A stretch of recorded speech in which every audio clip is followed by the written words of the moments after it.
तो आइए आज एक नए वीडियो के साथ हाजिर हैं जो कि सीटेट और टेट का एग्ज़ाम दिसंबर में है, उसको ध्यान में रखते हुए व्यक्तित्व पर्सनालिटी अगले चैप्टर की तरफ हम बढ़ रहे हैं। और देखिए अभी हिस्ट्री में मैंने वीडियोस डाले थे, वो आपने देखे होंगे। तो उसमें सबसे पहले तो आपने मैसूर वंश को जो मैंने समाप्त किया सिर्फ एक वीडियो में, वो देखिएगा। और साथ ही साथ लाइक दबाते रहे भैया, जितने ज़्यादा लाइक दबाएंगे उतना ही अच्छा रहेगा। और उसके बाद मैंने भारत के गवर्नर, बंगाल गवर्नर, वायसराय, जितने भी 3 पार्ट में भी जितने भी तथ्य हैं वो 3 पार्ट में मैंने डाल दिए हैं, उनको आप देखिएगा। मैंने उनको प्लेलिस्ट में अपडेट कर दिया है। इसके बाद अब हम अंग्रेज़ों की आर्थिक नीति पे जाएंगे, फिर साथ ही साथ 1857 की क्रांति पे जाएंगे, फिर उसके बाद आगे की प्रक्रिया चलती रहेगी जब तक हम पूरा समाप्त नहीं कर लेते 1947 तक। तो आधुनिक भारत के अब वीडियोस भी ज़्यादा तेज़ी से आएंगे और साथ ही साथ सीटेट और टेट के जो वीडियोस हैं वो भी मैं अब जल्दी से ख़त्म करूँगा। आज मैं जो क्लास ले रहा हूँ सीटेट टेट की, उसमें एक बात याद रखिएगा, इसमें मैं टेट को ध्यान बेसिकली और ज़्यादा दूंगा इस बार। और सीटेट के देखिए, टेट का अगर तैयारी कर रहा हूँ तो सीटेट तो उसमें अंदर आ ही जाएगा। तो टेट के दृष्टि से देखा जाए तो जो स्टेटमेंट वाले क्वेश्चन आते हैं, तो स्टेटमेंट्स भी आज मैंने रखे हैं जो कि व्यक्तित्व से आते हैं। बाकी जब टेट आएगा उसके पहले मैं 1 महीने पहले जितने भी स्टेटमेंट्स हैं वो चैप्टर वाइज में डाल दूंगा आपका, तो वो टेट में कवर हो जाएगा, ठीक है ना। सीटेट के वीडियो आ ही रहे हैं और बाकी स्टेटमेंट वाली चीज़ें मैं आपकी डाल दूंगा उसमें। तो आइए शुरू करते हैं। आज सीटेट का वीडियो देखेंगे जो कि है व्यक्तित्व या पर्सनालिटी से संबंधित। इसके 2 या 3 पार्ट मेरे ख्याल से बनेंगे, तो 3 पार्ट हम इसके बनाएंगे, उस पर हम इनको डालेंगे। तो आइए शुरू करते हैं, ज़्यादा समय व्यतीत नहीं करेंगे। तो व्यक्तित्व या पर्सनालिटी, ये चीज़ तो आप समझते ही होंगे कि व्यक्तित्व और पर्सनालिटी होती क्या है। आपने जनरल बातचीत में भी सुना होगा पर्सनालिटी क्या होती है।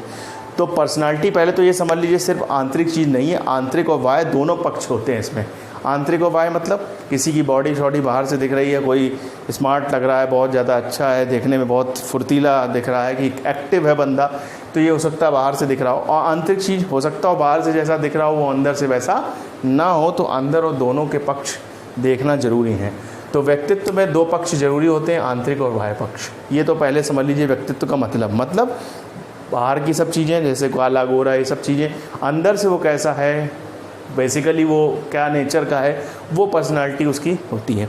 अब पर्सनालिटी शब्द आया कहाँ से? पर्सनालिटी शब्द की जो उत्पत्ति हुई है वो पर्सोना शब्द से हुई है। किससे हुई है? पर्सोना शब्द से।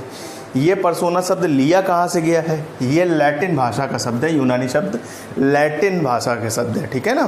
पर्सोना, इसका अर्थ क्या होता है? मुखौटा। मुखौटा मतलब क्या होता है? नकली चेहरा। मुखौटा क्या होता है? नकली चेहरा। मतलब नकली चेहरा क्यों? मतलब ज़रूरी नहीं आपको जो बाहर से दिख रहा हो वो आदमी व्यक्ति अंदर से भी वैसा हो, इसीलिए मुखौटा। पर्सनालिटी मतलब मुखौटा, ठीक है, नकली चेहरा जिसका मतलब होता है। अब इस व्यक्तित्व के को थोड़ा सा सिस्टमैटिक रूप से कुछ मनोवैज्ञानिक हैं, उन्होंने डेफिनेशन दी है, उसके बारे में स्टेटमेंट दी हैं। तो मैं बता रहा हूँ ना, टेट के पॉइंट ऑफ व्यू से स्टेटमेंट भी ज़रूरी है। तो आज ये जो व्यक्तित्व चैप्टर है बहुत इंपॉर्टेंट, मैं बता रहा हूँ, ये अगर आप नोट्स बना लेंगे ना तो टेट के कोई भी क्वेश्चन बाहर नहीं जाने वाले इस पर्टिकुलर चैप्टर्स के। तो आइए शुरू करते हैं। तो गिलफोर्ड जो है उन्होंने क्या कहा, मैं आपको एक हिंट करूंगा लाइन, वो आप मिला के पढ़िएगा तो आपको स्टेटमेंट याद होते जाएंगे, वैसे ही पढ़िएगा। तो गिलफोर्ड क्या कहते हैं? व्यक्तित्व गुणों का समन्वित रूप है। देखो व्यक्तित्व के बारे में तो ये बता ही रहे हैं, गुणों का समन्वित रूप किसने कहा है? गिलफोर्ड ने। गा से गिलफोर्ड, गा से गुणों का समन्वित रूप। गुणों का समन्वित रूप मतलब एक व्यक्ति में जो भी गुण होते हैं उनका कॉम्बिनेशन, जितने भी गुण होते हैं उनका कॉम्बिनेशन ही क्या है? व्यक्तित्व। किसने कहा है? गिलफोर्ड ने, ठीक है। गुणों का समन्वित रूप बताया है गिलफोर्ड ने, ठीक है ना। फिर से बता देता हूँ, गुणों का समन्वित रूप मतलब जो व्यक्ति में जितने भी गुण पाए जाते हैं उनका कॉम्बिनेशन ही क्या है? व्यक्तित्व है। वुडवर्थ, विलियम वुडवर्थ क्या बताते हैं? व्यवहार की समग्र विशेषता व्यक्तित्व है। मतलब व्यक्तित्व क्या है? व्यवहार का सार कह लीजिए या रिजल्ट कह लीजिए, जो व्यवहार होता है, व्यवहार के बाद से वुडवर्थ, बाद से व्यवहार। गिलफोर्ड गुणों का समन्वित रूप, वुडवर्थ व्यवहार की समग्र विशेषता। क्या बताया है? वुडवर्थ ने बताया है। इस तरीके से याद रखिएगा। आलपोर्ट बहुत इंपॉर्टेंट है, ये तीनों ही बहुत इंपॉर्टेंट हैं, पेपर में बहुत पूछे गए। व्यक्तित्व की व्यक्तित्व व्यक्ति के अंदर उन मनोवैज्ञानिक गुणों का गंत्यात्मक संगठन है जो वातावरण के साथ अनूठा समायोजन करते हैं। अब इसमें वर्ड कौन सा पकड़े तो याद रहेगा, तो मैं आपको जो वर्ड बता रहा हूँ वो पकड़िएगा। मनोवैज्ञानिक गुणों का गंत्यात्मक संगठन। जब गंत्यात्मक संगठन की बात करें, गत्यात्मक संगठन की बात करें, तो गत्यात्मक संगठन जो है वो स्टेटमेंट कौन सा होगा आपका, ये शब्द पकड़िए आलपोर्ट ने।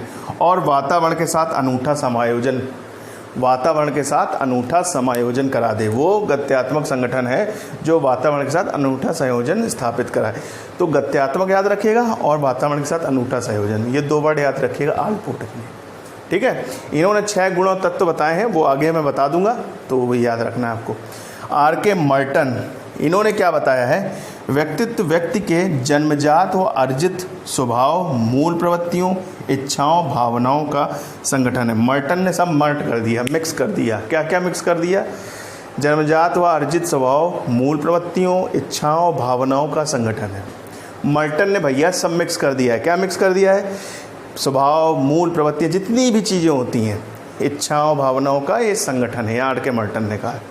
रेक्स रॉक ने क्या कहा है, रॉक, इन्होंने बहुत शॉर्ट में रॉकिंग बात कह दी है, इन्होंने शॉर्ट में बहुत रॉकिंग बात कह दी। क्या, मान्य और अमान्य जो गुण है उनका योग है, बस रॉक कर दिया इन्होंने।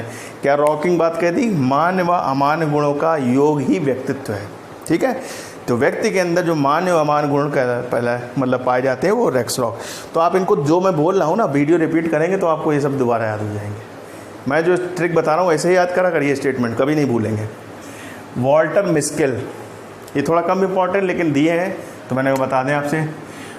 प्राय व्यक्तित्व से तात्पर्य व्यवहार के उस विशिष्ट पैटर्न। अब यहाँ पे क्या, वॉल्टर मिस्केल, इन्होंने बहुत विशिष्ट नाम है ना इनका, मिस्केल विशिष्ट नाम है, तो इन्होंने विशिष्ट पैटर्न बताया, व्यवहार के विशिष्ट पैटर्न को क्या बताया इन्होंने, व्यक्तित्व बताया है। ठीक है, विशिष्ट पैटर्न जो प्रत्येक व्यक्ति के साथ होने वाले समायोजन का निर्धारण है, तो विशिष्ट पैटर्न जो है व्यवहार का वो इन्होंने बताया वाल्टर मिस्केल ने। तो आप नाम थोड़ा सा कैसा दिख रहा है आपको, विशिष्ट पैटर्न वाला नाम है, तो इनका विशिष्ट पैटर्न याद रखिएगा।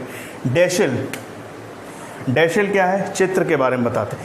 व्यक्तित्व व्यक्ति के संगठित व्यवहार का संपूर्ण चित्र है।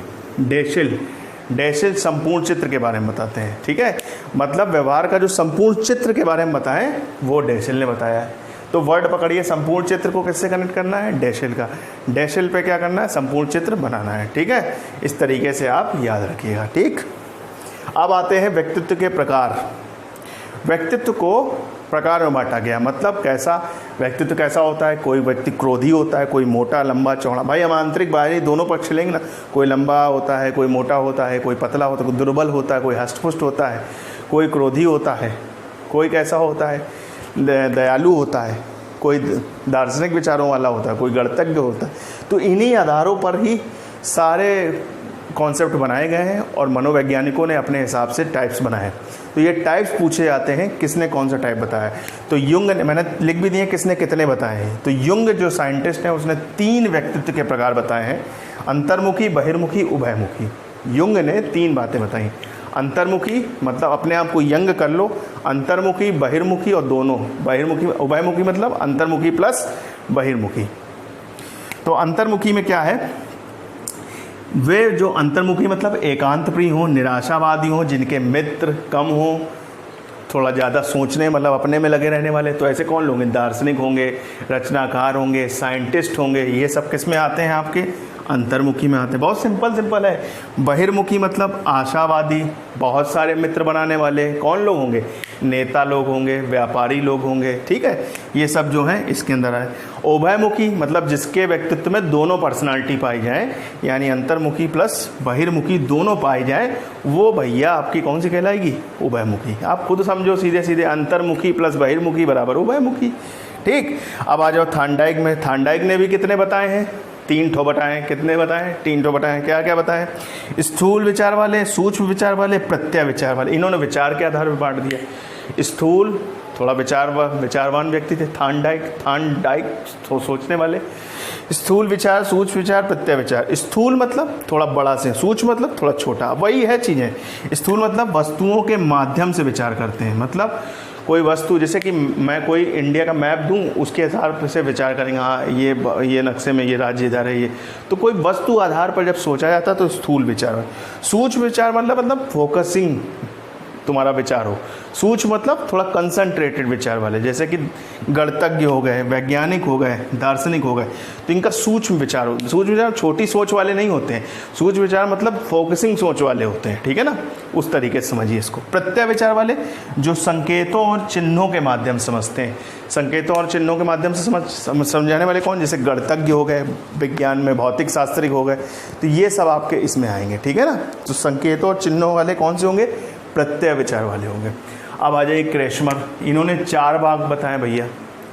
इन्होंने 4 कौन कौन से बताए हैं, एथलेटिक, एस्थेनिक, पिकनिक और डिस्प्लास्टिक। इसको याद रखना है आपको, ये क्रेशमर पूछा गया है। एथलेटिक, एस्थेनिक दोनों याद रखें, एथलेटिक, एस्थेनिक, पिकनिक और डिस्प्लास्टिक, ठीक।